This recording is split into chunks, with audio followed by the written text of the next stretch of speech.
ಹಿರಿಯ ನಟ ಡಾಕ್ಟರ್ ವಿಷ್ಣುವರ್ಧನ್ ಸ್ಮಾರಕ ವಿಚಾರಕ್ಕೆ ಸಂಬಂಧಪಟ್ಟಂತೆ ವಿಷ್ಣುವರ್ಧನ್ ಅಳಿಯ ಅನಿರುದ್ಧ ವಿರುದ್ಧ ಸಿಎಂ ಅಸಮಾಧಾನವನ್ನು ವ್ಯಕ್ತಪಡಿಸಿದ್ದಾರೆ. ಬನಶಂಕರಿಯ ಚಿತಾಗಾರದಲ್ಲಿ ವಿಷ್ಣುವರ್ಧನ್ ಅಂತ್ಯಕ್ರಿಯೆ ಮಾಡಲು ಕುಟುಂಬಸ್ಥರು ಇಚ್ಛಿಸಿದ್ರು. ನಾನೇ ಸ್ವತಃ ಅಂಬರೀಷ್ಗೆ ಕರೆ ಮಾಡಿ ಈ ವಿಷಯ ತಿಳಿಸಿದ್ದೆ. ಈ ರಾಜ್ಯದಲ್ಲಿ ಯಾರಿಗೂ ಸ್ಮಾರಕ ಕಟ್ಟಿಲ್ಲ, ಅವರಿಗೆ ಗೌರವ ಕೊಡುವುದು ನಮ್ಮ ಸರ್ಕಾರದ ಕರ್ತವ್ಯ. ಹಾಸನದಲ್ಲಿ ಸಿಎಂ ಎಚ್.ಡಿ. ಕುಮಾರಸ್ವಾಮಿ ಈ ಹೇಳಿಕೆಯನ್ನ ನೀಡಿದ್ದಾರೆ. ವಿಷ್ಣುವರ್ಧನ್ ಅಳಿಯ ಅನಿರುದ್ಧ ಹೇಳಿಕೆಗೆ ಅಸಮಾಧಾನವನ್ನ ವ್ಯಕ್ತಪಡಿಸಿದ್ದಾರೆ. ನಮ್ಮ ಮೇಲೆ ದಬ್ಬಾಳಿಕೆ ಮಾಡಬೇಡಿ, ರಾಜಕೀಯ ದರ್ಪ ದಬಲತ್ತು ಬೇಡ. ನಟ ಅನಿರುದ್ಧ ವಿರುದ್ಧ ಸಿಎಂ ಸಿಡಿಮಿಡಿಕೊಂಡಿದ್ದಾರೆ.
ಮಾನ ಮರ್ಯಾದೆ ಇದ್ದರೆ ಸ್ಮಾರಕ ನಿರ್ಮಾಣ ಮಾಡಲಿ ಅಂತ ಹೇಳಿ ವಿಷ್ಣುವರ್ಧನ್ ಅವರ ಅಳಿಯ ಅಂತಕ್ಕಂಥದ್ದು ಏನಿದೆ ಅವ್ರಿಗೆ ಒಂದು ಮಾತು ಹೇಳಲಿಕ್ಕೆ ಬಯಸ್ತೀನಿ.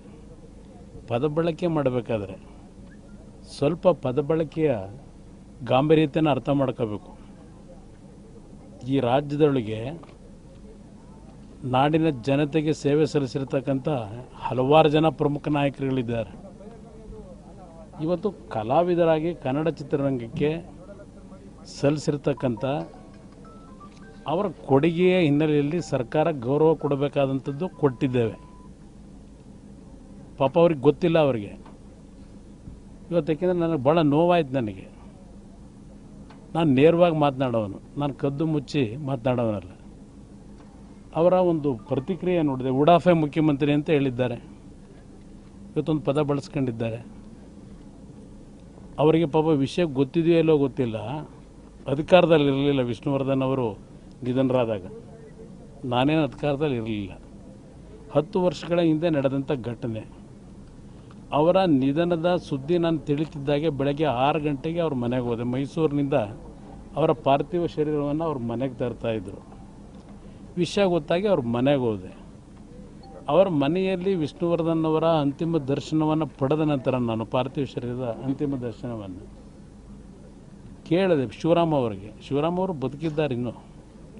ಭಾರತಿ ವಿಷ್ಣುವರ್ಧನ್ ಅವ್ರಿಗೂ ಕೇಳಿದೆ, ಎಲ್ಲಿ ಅಂತ್ಯಕ್ರಿಯೆ ಕಾರ್ಯಕ್ರಮ ಇಟ್ಕೊಂಡಿದ್ದೀರಿ ಅಂತ ಹೇಳಿ. ಅವರೆಲ್ಲ ತೀರ್ಮಾನ ಮಾಡಿದ್ದವತ್ತು ಬನಶಂಕರಿಯ ಚಿತಾಗಾರದಲ್ಲಿ ಅವರ ಅಂತ್ಯಕ್ರಿಯೆ ಮಾಡಬೇಕು ಅಂತಕ್ಕಂಥ ನಿರ್ಧಾರ ಏನು ಮಾಡ್ಕೊಂಡಿದ್ರು ಅವರೆಲ್ಲರೂ. ಆಗ ನಾನೇ ಅವರಿಗೆ, ಒಬ್ಬ ಕಲಾವಿದ ರಾಜ್ಕುಮಾರ್ ಅವರ ನಂತರ ಒಂದು ಉತ್ತಮವಾದಂಥ ಚಿತ್ರರಂಗದಲ್ಲಿ ಕಲಾವಿದರಾಗಿ ಅವರದೇ ಆದಂಥ ಒಂದು ಅಭಿಮಾನಿಗಳನ್ನು ಗಳಿಸಿದ್ದಾರೆ. ನೀವು ಬನಶಂಕರಿಯ ಚಿತಾಗಾರದಲ್ಲಿ ಇವತ್ತು ಅವರ ಅಂತ್ಯಕ್ರಿಯೆ ಮಾಡ್ಕೊಂಡ್ರೆ ಎಲ್ಲೋ ಒಂದು ಕಡೆ ತಪ್ಪಾಗ್ತದೆ ಅಂತಕ್ಕಂಥದ್ದನ್ನು ನಾನೇ ಸಲಹೆ ಕೊಟ್ಟು ಅಂಬರೀಷ್ ಅವರಿಗೆ ನಾನು ಫೋನ್ ಮಾಡಿ, ದಯವಿಟ್ಟು ನೀವು ಸರ್ಕಾರದ ಹತ್ರ ಚರ್ಚೆ ಮಾಡಿ ಅಂತ ಹೇಳಿ ನಾನು ಮುಖ್ಯಮಂತ್ರಿಯ ಪದವಿಯಿಂದ ನಿರ್ಗಮಿಸಿದ ನಂತರ ಇದು ರಾಜ್ಯದ ಜನತೆಗೂ ತಿಳ್ಕೋಬೇಕಾಗ್ತದೆ. ಯಡಿಯೂರಪ್ಪನವರು ನಾನು ಎಂದೂ ಫೋನಲ್ಲಿ ಮಾತನಾಡಿರಲಿಲ್ಲ. ಅವ್ರ ಮುಖ್ಯಮಂತ್ರಿಗಳಾಗಿ ಯಡಿಯೂರಪ್ಪನವರಿಗೆ ಮುಖ್ಯಮಂತ್ರಿ ಏನಿದ್ರು ಅವತ್ತು ನಾನೇ ಖುದ್ದು ಫೋನ್ ಮಾಡಿ, ಅವರು ಒಬ್ಬ ಕಲಾವಿದರಿದ್ದಾರೆ, ಅವ್ರದ್ದೇ ಅಂತ ಒಂದು ಸೇವೆ ಸಲ್ಲಿಸಿದ್ದಾರೆ ಒಂದು ಚಿತ್ರರಂಗದಲ್ಲಿ, ಅವರಿಗೆ ಎಲ್ಲಾದರೂ ಒಂದು ಕಡೆ ಸರ್ಕಾರದಿಂದಲೇ ಅಂತ್ಯಕ್ರಿಯೆಗೆ ಸಕಲ ಗೌರವಗಳನ್ನು ಕೊಡಬೇಕಾದಂಥದ್ದು ನಮ್ಮ ಕರ್ತವ್ಯ ಇದೆ ಅಂತ ಹೇಳಿ ಅವರಿಗೆ ಮತ್ತು ಅವತ್ತು ಚೀಫ್ ಸೆಕ್ರೆಟರಿ ರಂಗನಾಥ್ ಅವರು ಎಸ್ ವಿ ರಂಗನಾಥ್ ಅವರು. ಅವರಿಗೆ ನಾನೇ ಖುದ್ದು ಫೋನ್ ಮಾಡಿ ಅವರಿಬ್ಬರಿಗೂ ಮನವಿ ಮಾಡಿ ಅಂಬರೀಷ್ ಅವರಿಗೆ ದಯವಿಟ್ಟು ನೀವು ಸರ್ಕಾರದ ಜೊತೆ ಹೋಗಿ ಚರ್ಚೆ ಮಾಡಿ ಅಂತೇಳಿ ಸಲಹೆ ಕೊಟ್ಟವನೇ ನಾನು. ನನ್ನನ್ನು ಉಡಾಫೆ ಮುಖ್ಯಮಂತ್ರಿ ನಮಗೆ ಸಮಯ ಕೊಡಲಿಲ್ಲ, 4 ಗಂಟೆ ಕಾದು ನನಗೆ ಕೇಳಿ ಬಂದಿದ್ದೀರಾ ನಾನು ಭೇಟಿ ಮಾಡಲಿಕ್ಕೆ? ಸರ್ಕಾರಕ್ಕೆ ಮಾನ ಮರ್ಯಾದೆ ಇದೆ ಅಂತ ಕೇಳಿದ್ರೆ, ಇವತ್ತು ಈ ರಾಜ್ಯದೊಳಗೆ ಯಾವುದಾದ್ರೂ ಹಲವಾರು ಹಿರಿಯ ರಾಜಕಾರಣಿಗಳು ಈ ರಾಜ್ಯಕ್ಕೆ ಕೊಟ್ಟಂಥ ಕೊಡುಗೆಗಳಿದ್ದಾವೆ, ಇತಿಹಾಸ ಇದೆ. ಯಾರಿಗೂ ಈ ರೀತಿ ಸ್ಮಾರಕವನ್ನು ಸರ್ಕಾರದ ಮುಖಾಂತರ ಕಟ್ಟಿಲ್ಲ ನಾವು. ಆದರೆ ನಾವು ಕೊಟ್ಟಿರ್ತಕ್ಕಂಥ ಗೌರವ, ಅವರ ಅಭಿಮಾನಿಗಳಿಗೆ ಕೊಟ್ಟಿರ್ತಕ್ಕಂಥ ಗೌರವವನ್ನು ಅರ್ಥ ಮಾಡ್ಕೋಬೇಕು. ಇವರು ನಮ್ಮ ಮೇಲೆ ದಬ್ಬಾಳಿಕೆ ಮಾಡಿದ್ರೆ ಆಗೋದಿಲ್ಲ. ನಮ್ಮದು ಶಾಂತಿ ಪ್ರಿಯ ಒಂದು ಸಂಸ್ಕೃತಿ ನಮ್ಮದು. ಕೂತು ಚರ್ಚೆ ನಾನೇನಾದ್ರು ತೀರ್ಮಾನ ಮಾಡಿದ್ದೀನಾ ಏನು ಮಾಡಬೇಕು ಅಂತ ಹೇಳಿ? ನನ್ನಿಂದ ಏನಾದ್ರು ತಪ್ಪಾಗಿದೆಯಾ? ಹೌದು, ಮೊನ್ನೆ ಅಂಬರೀಷ್ ಅವರು ನಿಧನರಾದರು. ಎಸ್, ಈ ಬಗ್ಗೆ ಮಾತನಾಡಲಿಕ್ಕೆ ನಮ್ಮ ಪ್ರತಿನಿಧಿ ಪ್ರಕಾಶ್ ದೂರವಾಣಿ ಸಂಪರ್ಕದಲ್ಲಿದ್ದಾರೆ. ಎಸ್ ಪ್ರಕಾಶ್, ಅನಿರುದ್ಧ್ ಅವರ ಹೇಳಿಕೆಗೆ ಕುಮಾರಸ್ವಾಮಿ ಅವರು ಬಹಳಷ್ಟು ಬೇಸರವನ್ನ ಮತ್ತು ಅಸಮಾಧಾನವನ್ನ ವ್ಯಕ್ತಪಡಿಸಿ ಅವತ್ತು ಆ ಟೈಮ್ನಲ್ಲಿ ಏನೇನಾಗಿತ್ತು, ಏನು ಮಾಡಬಹುದು ಅನ್ನುವಂಥದ್ರ ಬಗ್ಗೆ ಬಹಳ ವಿಸ್ತೃತವಾಗಿ ಮಾತನಾಡಿದ್ದಾರೆ. ಯಾವ ರೀತಿ ಅನಿರುದ್ಧ್ ಹೇಳಿಕೆ ಬಗ್ಗೆ ಅಸಮಾಧಾನವನ್ನ ವ್ಯಕ್ತಪಡಿಸಿದ್ರು, ಏನಿದೆ ಮಾಹಿತಿ ಪ್ರಕಾಶ್? ಲಿಖಿತ, ಇವತ್ತು ಜೆಡಿಎಸ್ ನ ಮಾಜಿ ಶಾಸಕ ಎಚ್.ಎಸ್. ಪ್ರಕಾಶ್ ರವರ ಪಾರ್ಥಿವ ಶರೀರದ ಅಂತಿಮ ದರ್ಶನವನ್ನು ಮಾಡ್ಲಿಕ್ಕೆ ಸಿಎಂ ಕುಮಾರಸ್ವಾಮಿ ಅವರು ಹಾಸನಕ್ಕೆ ಕೂಡ ಆಗಮಿಸಿದ್ರು.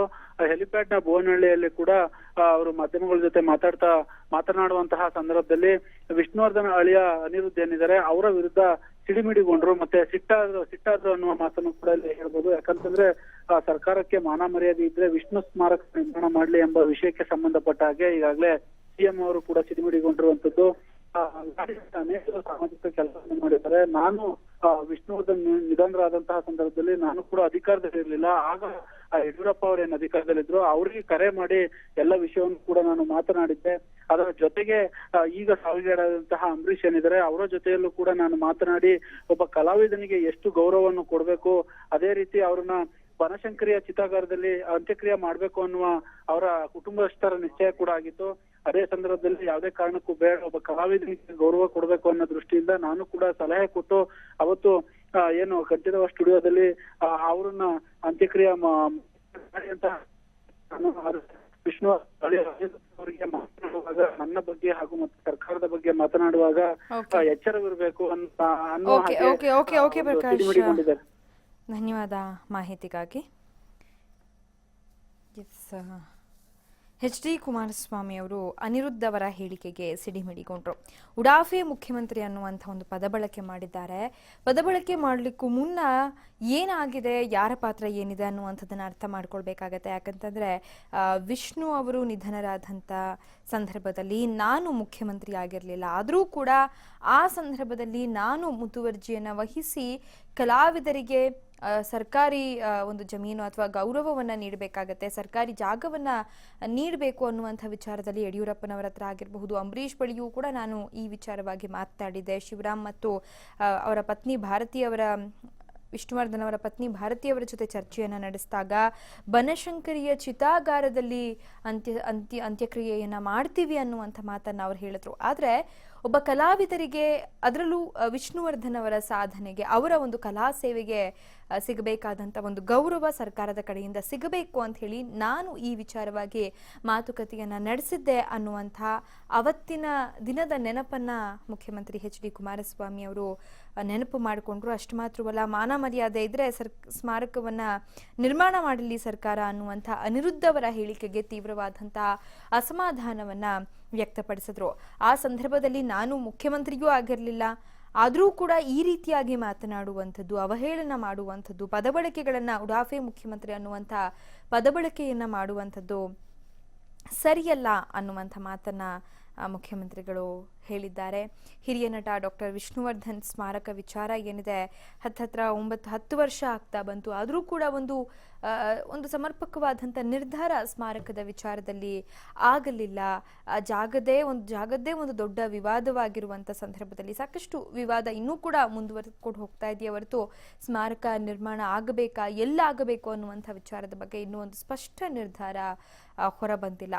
ಆ ಒಂದು ವಿಚಾರದಲ್ಲಿ ಕೂಡ ಈಗ ಅಂಬರೀಷ್ ಅವರ ಒಂದು ವಿಧಿವಶರಾದ ಹಿನ್ನೆಲೆಯಲ್ಲಿ ವಿಷ್ಣು ಸ್ಮಾರಕಕ್ಕೂ ಕೂಡ ಆ ವಿಚಾರದ ಬಗ್ಗೆಯೂ ಕೂಡ ಸರ್ಕಾರ ಒಂದು ಸ್ಪಷ್ಟ ನಿರ್ಧಾರವನ್ನ ತೆಗೆದುಕೊಳ್ಬೇಕು. ವಿಷ್ಣುವರ್ಧನ್ ಅವರು ಕೂಡ ಕಲಾ ಸೇವೆಯನ್ನ ಮಾಡಿದಂಥವರು ಅನ್ನುವಂಥ ಒಂದು ವಾದ, ಅನ್ನುವಂಥ ಆಗ್ರಹ ವಿಷ್ಣು ಅಭಿಮಾನಿಗಳ ಕಡೆಯಿಂದ ಕೂಡ ಕೇಳಿ ಬರ್ತಾ ಇರುವಂಥದ್ದು ಹೌದು. ಆದರೆ ಎಲ್ಲೋ ಒಂದು ಕಡೆ ಇದೆಲ್ಲವೂ ಕೂಡ ಆಗಬೇಕಾದ್ರೆ ಸ್ವಲ್ಪ ಸಮಯಾವಕಾಶ ಬೇಕಾಗಿರುತ್ತೆ. ಆದರೆ ವಿಷ್ಣುವರ್ಧನ್ ಅಳಿಯ ಅನಿರುದ್ಧ್ ಅವರ ಹೇಳಿಕೆಯಿಂದ ಮುಖ್ಯಮಂತ್ರಿ ಎಚ್.ಡಿ. ಕುಮಾರಸ್ವಾಮಿ ಸಿಡಿಮಿಡಿಗೊಂಡಿದ್ದಾರೆ ಮತ್ತು ಆ ಹೇಳಿಕೆಯ ಬಗ್ಗೆ ತೀವ್ರ ಅಸಮಾಧಾನವನ್ನ ವ್ಯಕ್ತಪಡಿಸಿದ್ದಾರೆ.